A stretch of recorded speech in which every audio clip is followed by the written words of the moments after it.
I'm Brandon Beck, and I'm the co-founder and CEO of Riot Games. Here at Riot, we strive to bring gamers the best gaming experience possible. Now, we know League of Legends is far from perfect, but I think what makes our game stand out from the rest is our determination to always reflect and ask, is this really balanced?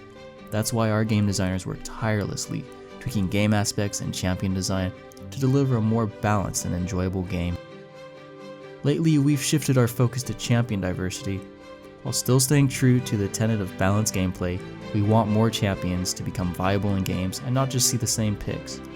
That's why in patch 5.16, we felt it was necessary to buff the AD bruisers, turning them into juggernauts, and introduce new items which empower all AD bruisers and tanks. We've basically reintroduced the tank meta, but with AD bruisers, to balance out the gameplay and incorporate champion diversity. Now, why buff those certain champions and make them juggernauts, in particular Mordekaiser? Some of the community has questioned and in fact been outraged over the buffs we gave to Mordekaiser. What we aimed for in that patch was creating a more diverse champion pool, and what we saw was that hardly anyone picked Mordekaiser.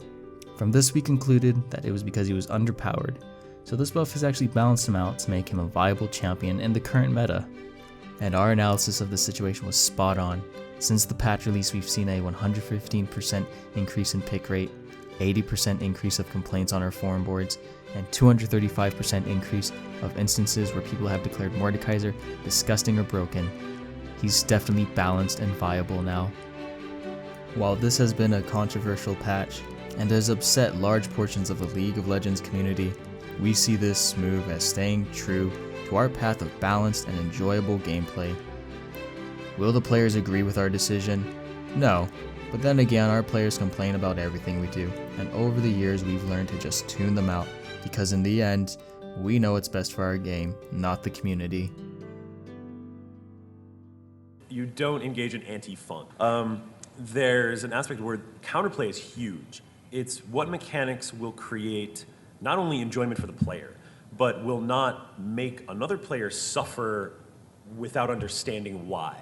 So if you're going to have an ability that simply drains life from another character and there's nothing the other player can do about it, that's probably not something that we're going to do in our game, because it doesn't really give a way for the other character to counter that or to stop that from happening. It's kind of just a one-way street. Yeah, and it's also not really fun. Say you're the OP champion who has this great skill. If you just cast it and you're like, oh great, I won. It's not super fun for you, and it's really, really frustrating for the other person. So it's kind of a balance. How did you ever think that was balanced?